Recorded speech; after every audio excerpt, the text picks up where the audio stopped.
السلام علیکم دوستو، کیسے ہیں آپ سب؟ میں زبینہ فیاض ایک بار پھر آپ کے ساتھ تو میں شروع کر رہی ہوں کتاب غم نہ کرے، جس کے رائٹر ہے ڈاکٹر آئز القرنی اور جس کا ترجمہ کیا ہے غدریف شہباز ندوی صاحب نے۔ تو شروع کرتے ہیں غم نہ کرے پارٹ 19۔ جب آپ نے اپنے احسان سے لوگوں کے دل جیت لیے تو پھر کوئی غم نہیں۔ آپ کی بھلائی کے بدلے کچھ ہاتھ آپ کے لیے دعا میں اٹھتے ہوں، کچھ زبانیں آپ کو خیر سے یاد کرتی ہے اور آپ کے لیے دعا گو ہے۔ آپ مر جائیں گے تب بھی آپ کا نام لوگوں کو یاد رہے گا، آپ کی میراث آباد رہے گی اور آپ کا ترکہ مبارک اور طیب ہوگا۔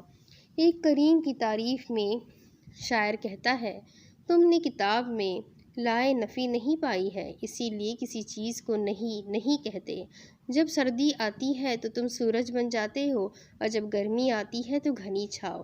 جب تم مال خرچ کرتے ہو تو یہ نہیں دیکھتے کہ تمہاری عطا سے مال میں اضافہ ہوگا یا کمی، لوگوں کی طرف سے تمہیں خیر کا بدلہ ملے گا یا نہیں۔ تم ایک عظیم ہیرو ہو۔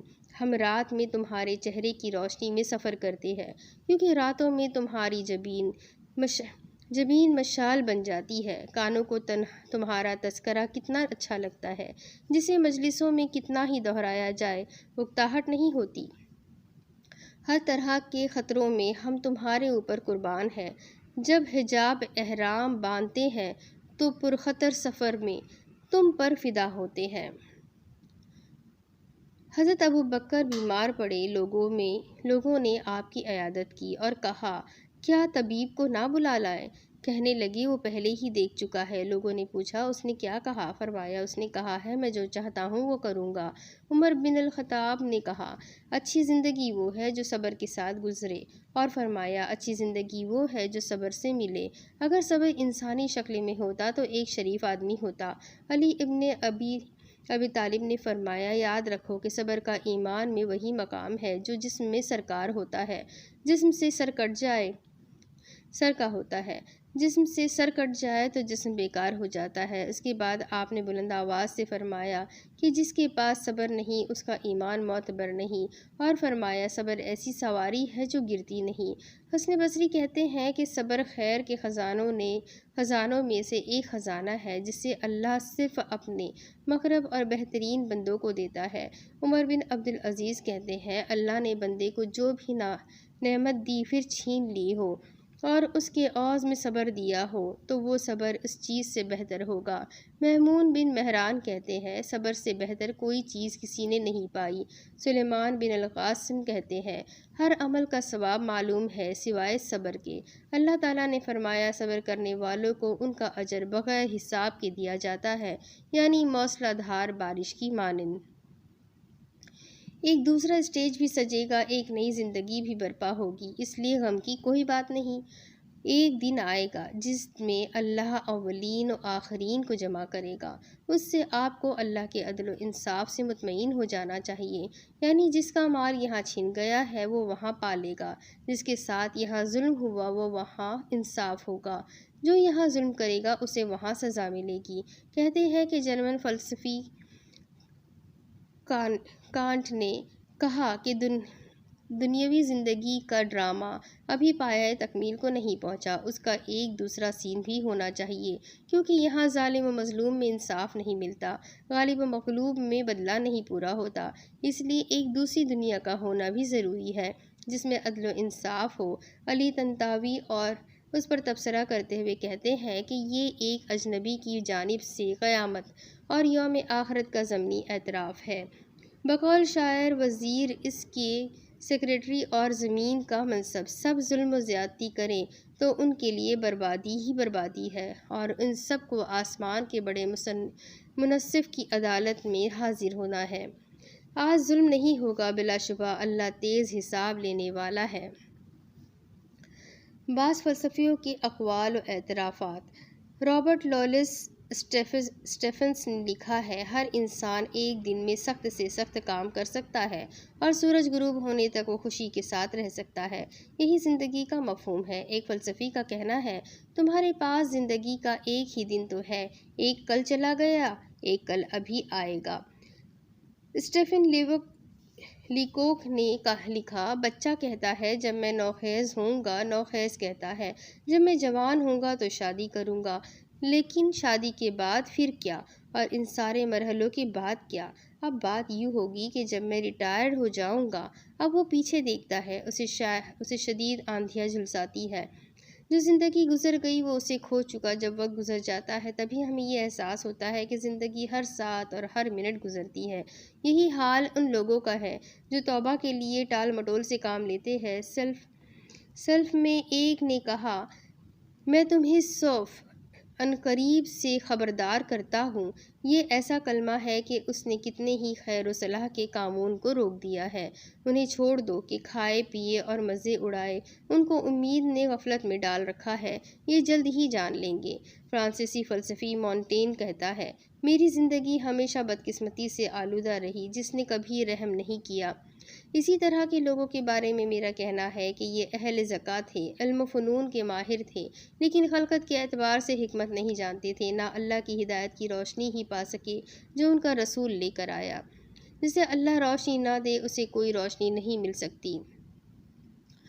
ہم نے ان کو راستہ دکھایا یہ جاننے کے لیے کہ یہ شکریہ کرتے ہیں یا ناشکری کی روش اپناتے ہیں۔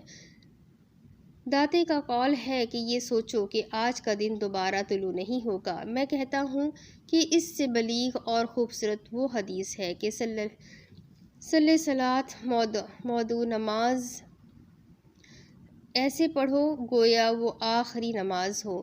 جو اپنے دل میں یہ سوچ لے کہ یہ دن اس کا آخری دن ہے، وہ توبہ کی تجدید کر لے گا، اچھا عمل کرے گا اور طاعت رب اور اتباع رسول میں مشغول رہے گا۔ ہندوستان کے مشہور ڈرامہ نگار خالد اس نے صبح کا ترانہ لکھا ہے، صبح کا سلام ہے اس دن کو دیکھو، کیونکہ یہ زندگی ہے، زندگی کی زندگی، اس کی چھوٹی سی مدت میں تمہارے وجود کے مختلف حقائق پائے جاتے ہیں، نمو کی نعمت، اچھا کام، فتح کی مسرت، اور اس لیے کہ گزشتہ کل ایک خواب تھا، آنے والا کل بھی ایک خواب ہے۔ ہاں، آج جس کی گھڑیاں تم گزار رہے ہو، یہ گزشتہ کو ایک خوبصورت خواب اور آئندہ کو پر امید بنا دیتا ہے۔ اس لیے اس دن کو ذرا قاعدے سے گزارو، یہی صبح کا سلام ہے۔ گزشتہ دن، آج اور کل کے بارے میں اپنے آپ سے پوچھئے اور فکر مند رہیے، ماضی اور مستقبل پر آہنی پردے کھینچ دیجئے، آج کی گھڑیاں گزاریے اور اپنے آپ سے پوچھئے، کیا میں چاہتا ہوں کہ آج کی زندگی کو مستقبل کے بارے میں اضطراب یا افق کے پار طلسماتی دنیا کی آرزو کا شکار بنا دوں؟ ماضی میں جو حادثات گزرے، جو واقعات پیش آئے اور ختم ہو گئے، کیا ان کی یاد کر کے اپنے حال کو بدمزہ کر لوں؟ صبح میں بیدار ہوں گا تو کیا دن کو استعمال کروں گا اور 24 گھنٹوں سے مستفید ہوں گا؟ ایسا کرنا کب شروع کروں گا؟ اگلے ہفتے، کل یا آج؟ کوئی حادثہ ہو تو اس پر رنجیدہ نہ ہو، بلکہ اپنے آپ سے پوچھئے کہ اس سے زیادہ برا اور کیا ہو سکتا تھا۔ اپنے کو اسے قبول کرنے کے لیے تیار کیجئے، پھر خاموشی سے اس احتمال کو بہتر بنانے پر توجہ دیجئے۔ وہ لوگ جن کو یہ کہہ کر ڈرایا گیا کہ تمہارے خلاف بڑی فوجیں جمع ہوئی ہیں، ان سے ڈرو، مگر ان کے ایمان میں اس سے اضافہ ہی ہوا اور کہنے لگے کہ ہمارے لیے اللہ کافی ہے اور وہی بہترین کارساز ہے۔ کافی ہے اگر ایک خدا میرے لیے ہے۔ جو شخص اللہ سے ڈرتا ہے، اللہ اس کے لیے راستہ پیدا کرتا ہے اور اسے وہاں سے روزی دیتا ہے جہاں سے اسے گمان بھی نہیں ہوتا۔ جو اللہ پر توکل کرتا ہے وہ اس کے لیے کافی ہوگا۔ جلد ہی اللہ تنگی کے بعد فراخی عطا کرے گا۔ رسول اللہ صلی اللہ علیہ وسلم کا ارشاد ہے، یہ جان رکھو کہ صبر کے ساتھ نصرت ملتی ہے، دکھ کے ساتھ فراخی ہے اور عسر کے ساتھ یسر ہے۔ حدیث قدسی ہے، میرا بندہ میرے ساتھ جو گمان کرتا ہے میں اس کو پورا کرتا ہوں، لہٰذا وہ جو چاہے مجھ سے امید لگائے، اور اللہ تعالیٰ ان سے عنقریب آپ کی کفایت کرے گا، اور وہ خوب سننے والا اور جاننے والا ہے۔ اس پر یقین کیجئے جو زندہ ہے، جو مرتا نہیں۔ ممکن ہے کہ اللہ جلد ہی کامیابی دے یا اپنے پاس سے کوئی اور معاملہ لے آئے، اس کو اللہ کے علاوہ کوئی بھی دور کرنے والا نہیں۔ حسین بن مطیر الاسدی نے کہا، جب اللہ معاملات کو آسان کر دیتا ہے تو وہ آسان ہو جاتے ہیں، مشکلیں آسانیوں میں بدل جاتی ہیں۔ کتنے ہی حاجت مند اپنی حاجت پوری نہیں کر پاتے اور کتنے ہی ضرورتوں سے مایوس ہونے والے اچانک اس کی بشارت پا جاتے ہیں۔ کتنے ڈرنے والے ایسے ہیں جن سے ڈرا جانے لگتا ہے، کتنے تنگ دست مالدار ہو جاتے ہیں، گردش زمانے سے زمانے کا کڑوا میٹھا ہو جاتا ہے۔ دنیا کبھی کبھی دھوکہ دیتی ہے، مالدار غریب اور غریب مالدار ہو جاتے ہیں۔ ہم نے کتنی ہی مقدر زندگیاں دیکھی جو تقدر کے بعد صاف ہو گئی۔ رنج قوت کو پاش پاش اور جسم کو توڑ دیتا ہے۔ ڈاکٹر ایلیکس کیرل، جنہیں طب میں نوبل انعام ملا ہے، کہتے ہیں وہ کار رکنان جو خلق و اضطراب کا مقابلہ نہیں کر پاتے جلدی مر جاتے ہیں۔ اس کا مطلب یہ ہے کہ ہر چیز تو قضاء و قدر سے ہوتی ہے، لیکن جسم کے اتلاف اور وجود کو توڑ دینے والے اسباب میں خلق خاص ہے۔ اسی طرح کہا جاتا ہے کہ رنج سے زخم بھی ہرے ہو جاتے ہیں۔ ڈاکٹر جوزف ایف مونٹکیو، اعصاب کا مسئلے کے مؤلف، کہتے ہیں زخم اس لیے نہیں ہوتا کہ آپ کیا کھا رہے ہیں، بلکہ اس سبب سے ہوتا ہے جو آپ کو کھاتا ہے۔ متنبی نے کہا ہے فکر جسم کو توڑ پھوڑ کر لاغر کر دیتی اور وقت سے پہلے ہی آدمی کو بوڑھا بنا دیتی ہے۔ مجلہ لائف کے مطابق قاتل امراض میں زخم کا درجہ 20واں ہے۔ رنج و غم کے بارے میں بعض باتیں اور پیش کرتے ہیں۔ ڈاکٹر ایڈورڈ بودولسکی کی کتاب کے کچھ حصے کا میرے لیے ترجمہ کیا گیا۔ عنوان یہ تھا خلق کو رخصت کیجیے، افضل کی طرف چلیے۔ اس کتاب کے بعض ابواب یوں ہیں: خلق دل پر کیا اثر ڈالتا ہے؟ خلق سے ہائی بلڈ پریشر بڑھتا ہے، خلق سے روماتزم کے امراض ہوتے ہیں۔ اپنا اضطراب کم کر کے معدے کو راحت دیجیے۔ خلق ٹھنڈک کا سبب بھی بن سکتا ہے۔ خلق اور غدود، اضطراب اور شکر کی بیماری۔ ڈاکٹر کارل موننگر، جو نفسیاتی معالجات کے ماہرین میں سے ہیں، ان کی کتاب کا ترجمہ اس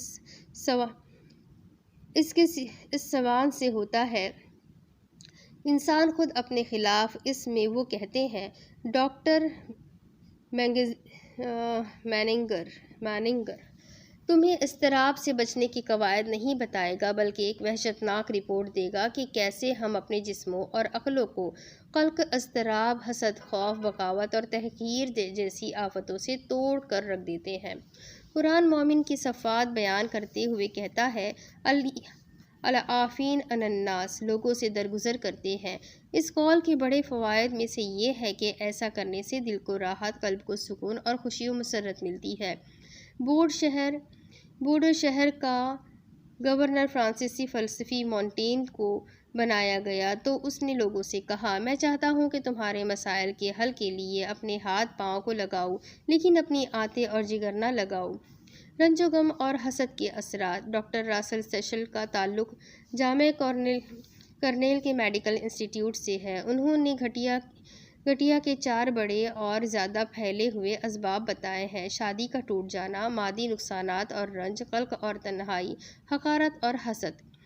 دانتوں کے امریکی ڈاکٹروں کی یونین کو ایک خطاب میں ڈاکٹر ولیم مالک گوئنگل کہتے ہیں، قلق اور خوف وغیرہ دوسرے غیر خوش کن خیالات جسم میں کیلشیم کی مقدار بڑھا سکتے ہیں اور نتیجتاً دانتوں کے ضائع ہونے کا خطرہ پیدا ہو جاتا ہے۔ اپنے معاملات کو سکون سے حل کیجیے۔ ڈیل کارنیگی کہتے ہیں، اقلیم جنوبی کی زنگی اور چینی لوگوں کو قلق کے سبب ہونے والے امراض قلب سے بہت کم سابقہ پڑتا ہے، کیونکہ وہ معاملات کو بہت سکون سے نپٹاتے ہیں۔ اس کا مزید کہنا ہے کہ خودکشی کرنے والے امریکی 5 بڑی بیماریوں کے نتیجے میں مرنے والے امریکیوں سے کہیں زیادہ ہے۔ یہ وحشتناک حقیقت ایسی ہے جس پر مشکل سے یقین آتا ہے۔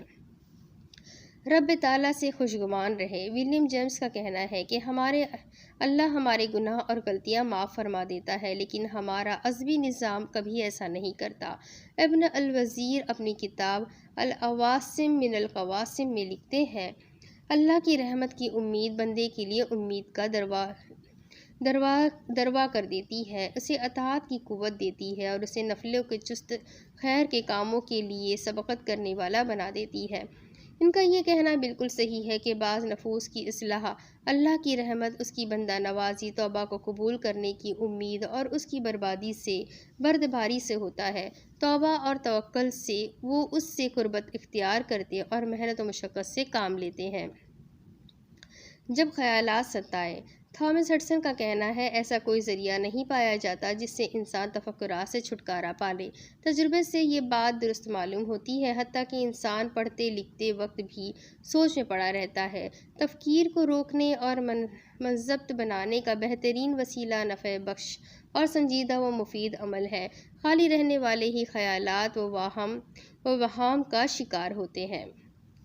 اب اس کے آگے کی کتاب میں آپ کو اگلی قسط میں پڑھ کر سناتی ہوں۔ امید کرتی ہوں آپ کو یہ سن کر بہت اچھا لگا ہوگا۔ یہ کتاب سچ مچ میں بہت زبردست ہے۔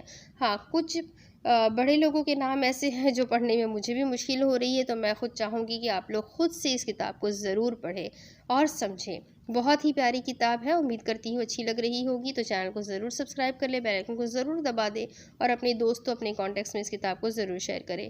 تو ملتے ہیں اگلے ویڈیو میں، تب تک کے لیے اپنا خوب سارا خیال رکھیں، مجھے بھی دعاؤں میں یاد رکھیں۔ اللہ حافظ۔